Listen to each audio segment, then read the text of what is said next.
Hello everyone, welcome to logical education. I am Raksha Raghuvanshi और आप जैसे स्क्रीन पर देख रहे हैं कि इंडिया की एक मिसाइल पाकिस्तान में 124 किलोमीटर अंदर जाके गिर गई। अब ये इंडिया ने बोला है कि ये एक्सीडेंटली फायर हुई है मिसाइल। तो बेसिकली किसी भी मिसाइल को टेस्ट करने के क्या प्रोटोकॉल्स हैं? क्या इंडिया को पहले पाकिस्तान को बताना पड़ता है कि हम अपने यहाँ पे मिसाइल टेस्ट कर रहे हैं, या पाकिस्तान इंडिया को बताता है जब वो अपने यहाँ पे मिसाइल टेस्ट करता है? ये सब चीज़ें हम इस लेक्चर में डिस्कस करेंगे और ये कैसे गई, इसका पाथ कैसे चेंज हुआ, ये सब चीज़ें भी डिस्कस करेंगे। तो चलिए स्टार्ट करते हैं। काफ़ी कुछ जानने को मिलेगा आपको इस लेक्चर में। वीडियो पसंद आए तो इसको लाइक जरूर कर देना और चैनल को सब्सक्राइब नहीं किया है तो प्लीज़ इसको सब्सक्राइब कर लीजिए, जिससे नेक्स्ट वीडियोस के अपडेट्स आपको मिल जाए। चलिए बात करते हैं इस न्यूज़ के बारे में। देखिए 9 मार्च को क्या हुआ कि इंडिया की एक अनआर्म्ड मिसाइल पाकिस्तान की टेरिटरी के अंदर जाके 124 किलोमीटर अंदर जाके गिर गई। मतलब पाकिस्तान की सीमा के 124 किलोमीटर अंदर जाके ये गिर गई। इसके बाद 2 दिन बाद ही इंडिया ने एक्नॉलेज कर दिया कि हाँ, ये हमारे यहाँ से मिस फायर हो गई टेक्निकल माल फंक्शन की वजह से, to the accidental firing of the missile. मतलब कि एक्सीडेंटली फायर हो गई है, ठीक है। टेक्निकल माल फंक्शन की वजह से एक्सीडेंटली फायर हो गई है मिसाइल, हमने जानबूझ के नहीं की, ठीक है। इस मिसाइल कि वहाँ जिस जगह पे ये इम्पैक्ट हुआ, जिस जगह पे ये जाके गिरी है, टकराई है, उस जगह पे किसी भी सिविलियन को कोई इंजरी नहीं हुई, ठीक है। और दूसरी चीज ये है कि थोड़ा सा सिविलियन प्रॉपर्टी वगैरह को कोई प्रॉब्लम हुई है, बाकी सिविलियंस को कोई इंजरी नहीं हुई, ठीक है। अब बात आती है कि क्या इस तरह से उसका रूट डाइवर्ट हो जाना, क्या ऐसा हो जाता है? तो एक्सट्रीमली रेयर कंडीशन होती है कि किसी भी मिसाइल को आप टेस्ट करते हैं तो वो इस तरह से अलग चली जाए, ठीक है। That it crosses border and changes track, ठीक है। ये जो ट्रैक चेंज कर ले और बॉर्डर को क्रॉस कर कितना दूर चला जाए, तो ऐसा बहुत ही मुश्किल कंडीशन है, बहुत ही रेयरली होता है, ऐसा होता नहीं है जनरली। तो चलिए बात करते हैं कि क्या इंडिया अगर अपने यहाँ पे कोई मिसाइल टेस्ट करता है तो क्या उसको पाकिस्तान को बताना होता है? तो बिल्कुल हाँ। इंडिया और पाकिस्तान कोई भी अपने यहाँ पे कोई टेस्ट करता है इस तरह का तो वो उनको बताना होता है। बट किस चीज़ का टेस्ट करें? बैलिस्टिक मिसाइल का टेस्ट करें। तो हमारा पाकिस्तान के साथ बैलिस्टिक मिसाइल एग्रीमेंट है, जिसमें प्री नोटिफिकेशन देना होता है किसी भी कंट्री को अगर वो अपने यहाँ पे टेस्ट कर रही है बैलिस्टिक मिसाइल का। ये 2005 में अग्रीमेंट हुआ। इस अग्रीमेंट में क्या लिखा गया है कि आपको एडवांस में नोटिस देना होगा कि आप टेस्ट फ्लाइट कर रहे हैं और किस तरह का कर रहे हैं, सी से लॉन्च कर रहे हैं, लैंड से लॉन्च कर रहे हैं, सरफेस से लॉन्च कर रहे हैं, किस तरह से आप लॉन्च कर रहे हैं वो चीज़ आपको बतानी होगी, ठीक है। लैंड से, सी से, surface to surface ballistic missile. अगर आप बैलिस्टिक मिसाइल का लॉन्च कर रहे हैं तो आपको बताना होगा। और जिस टाइम पे, जैसे मान लीजिए मैंने बोला कि 5 दिन में से 15 से 20, 5 दिन 15 से 20 तक हम अपने यहाँ पे टेस्ट कर सकते हैं, तो 15 से आपको 3 दिन पहले बताना होगा कि 15 से 20 के बीच में हम टेस्ट कर सकते हैं, ठीक है। और इस अग्रीमेंट में क्या लिखा हुआ है?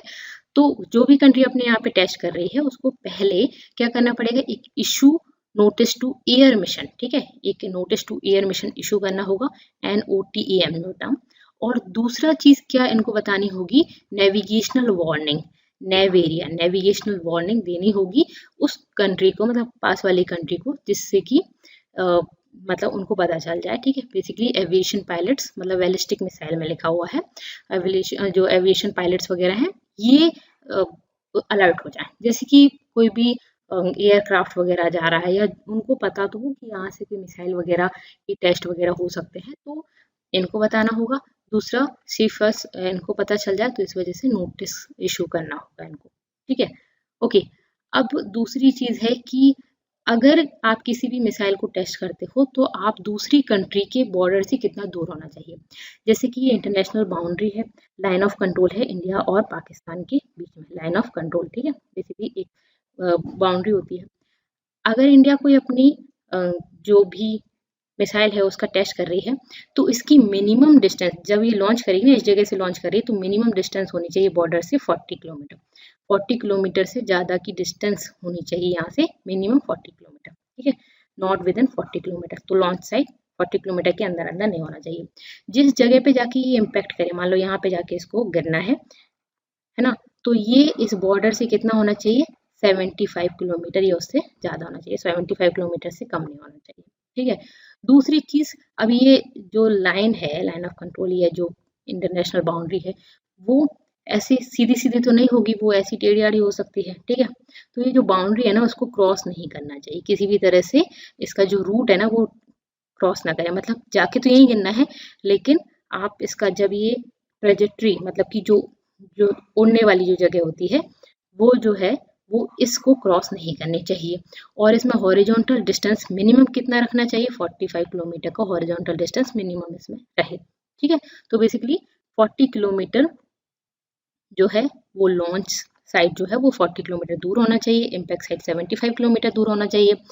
किसी भी जगह पे उड़ने के दौरान वो इस बाउंड्री को क्रॉस ना करे और एटलीस्ट 40 किलोमीटर दूर होना चाहिए हॉरिजॉन्टल डिस्टेंस बॉर्डर से, ठीक है। तो ये बेसिकली रूल्स है।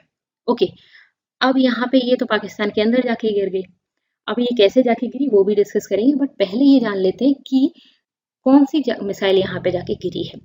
तो किसी ने भी नहीं बोला कि कौन सी मिसाइल गिरी है, पाकिस्तान ने ऐसा बोला कि सुपरसोनिक मिसाइल है। सुपरसोनिक मिसाइल क्या होती है, जो साउंड की स्पीड से ज़्यादा स्पीड से चलती है उनको सुपरसोनिक मिसाइल बोलते हैं। बट कौन सी मिसाइल गिरी ये नहीं बताया गया। कुछ एक्सपर्ट्स ने बोला है कि ये ब्रह्मोस मिसाइल हो सकती है। ब्रह्मोस मिसाइल कौन सी है, जिसको इंडिया ने रशिया के साथ ज्वाइंटली डेवलप किया है, ठीक है। ब्रह्मोस मिसाइल का क्यों बोल रहे हैं लोग, क्योंकि ये जो मिसाइल जाके पाकिस्तान के अंदर गिरी है ना, उसने डिस्टेंस ट्रेवल की है 200 किलोमीटर, ठीक है। और ब्रह्मोस की मैक्सिमम जो डिस्टेंस है वो 290 किलोमीटर है। बेसिकली यहाँ पे 200 किलोमीटर डिस्टेंस इसने ट्रेवल की है। और इसकी स्पीड कितनी रही, साउंड की स्पीड से 2.5 से 3 गुना ज़्यादा स्पीड रही है। और ऑल्टीट्यूड इसका कितना रहा है, 40,000 फीट। 40,000 फीट इसका ऑल्टीट्यूड रहा है। ट्रेवल डिस्टेंस इसकी कितनी रही है, 200 किलोमीटर। और साउंड की स्पीड से कितनी स्पीड से चली है ये, 2.5 to 3 टाइम्स स्पीड से। और मैनेवर्ड मिड एयर मैनेवर्ड। तो बेसिकली ये सब चीज़ें ब्रह्मोस मिसाइल में है, इसीलिए ऐसा कहा गया है।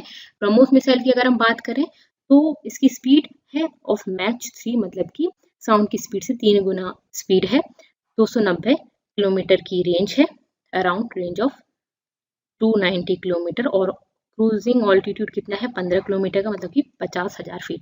40,000 फीट का ऑल्टीट्यूड लिया है इसने, रेंज 200 किलोमीटर रही है और इसकी रेंज कितनी है 290, और 2.5 से 3 गुना स्पीड से चली है, तो इसकी टॉप स्पीड 3 गुना है, ठीक है।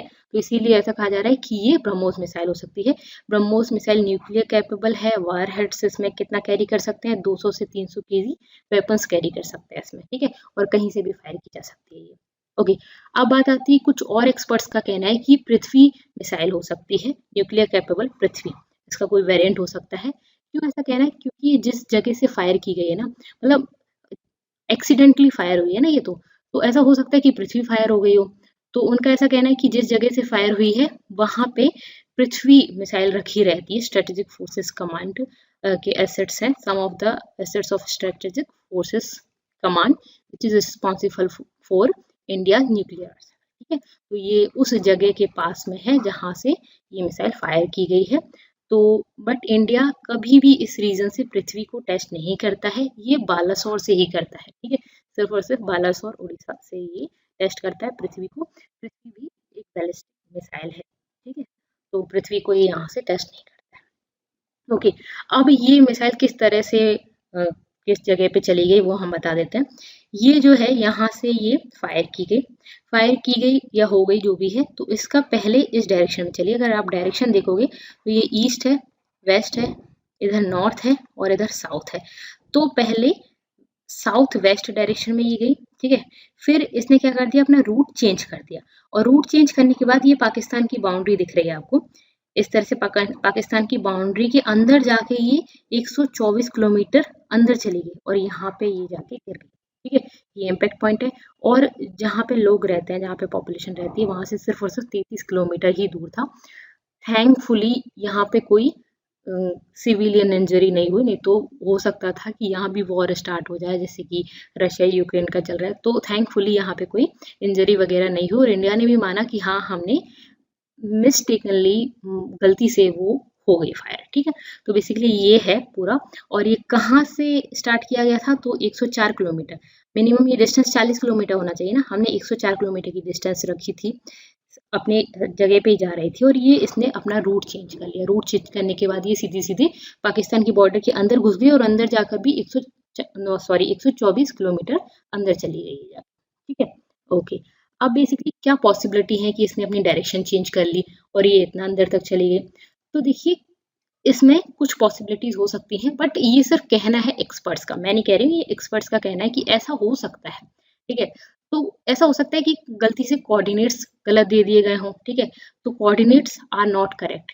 अगर कोई भी मतलब मिसाइल अगर मतलब जैसे उसका टेस्ट किया जाता है तो उसमें कोऑर्डिनेट्स दिए जाते हैं कि कहाँ पे जाके गिरना है, कि आपको इस जगह पे जाके गिरना है, तो इसके कोऑर्डिनेट्स वगैरह दिए जाएंगे ना, नहीं तो पता चले कहीं भी चली जाए मिसाइल, आपने तो उड़ा दी, वो कहीं भी जाके गिर रही है, बताया जाता है कि भाई तुझे यहाँ जाके गिरना है, ये वहीं जाके गिरेगी। तो हो सकता है वो कोऑर्डिनेट्स गलती से गलत दे दिए गए हों, लेकिन इस केस में ऐसा नहीं है, क्योंकि ये डायरेक्शन इधर जा रही थी, तो इधर ही कहीं थोड़े बहुत कोऑर्डिनेट गलत होते तो यहीं कहीं वो गिरती। ठीक है, मतलब जैसे मान लो इस जगह पे नहीं गिरेगी तो कोऑर्डिनेट गलत हो गए तो थोड़ा सा यहाँ गिर जाएगी, 304 की जगह 305, या जो भी आप कोऑर्डिनेट दे रहे हो, north west direction, south west direction, जो भी दे रहे हो वो किस हिसाब से दोगे, तो थोड़ा बहुत चेंज हो सकता है अगर कोऑर्डिनेट्स गलत होते हैं तो। लेकिन इसमें ऐसा हो सकता है कि जैसे मान लीजिए हमने कोऑर्डिनेट दिए, उसका कोई वन टाइम फेलियर इनसाइड या कोई एक आध डिजिट में चेंज हो गया हो, पूरे कोऑर्डिनेट चेंज नहीं, एक आध डिजिट में चेंज हो गया, डायरेक्शन में चेंज हो गया, कुछ अगर गलती से चेंज हो जाता है तो गिर सकती है। ठीक है, दूसरा डायरेक्शन चेंज हो सकती है उसकी। ठीक है, ओके, तो ये पॉसिबिलिटी नहीं है। दूसरा क्या है, इफ समवन वाज जम the missile while in flight, अगर मिसाइल चल रही है और उस टाइम पर कोई साइबर अटैक हो जाता है और उस टाइम पर साइबर अटैक होने पर मिसाइल जाम हो जाती है, तो ऐसा हो सकता है।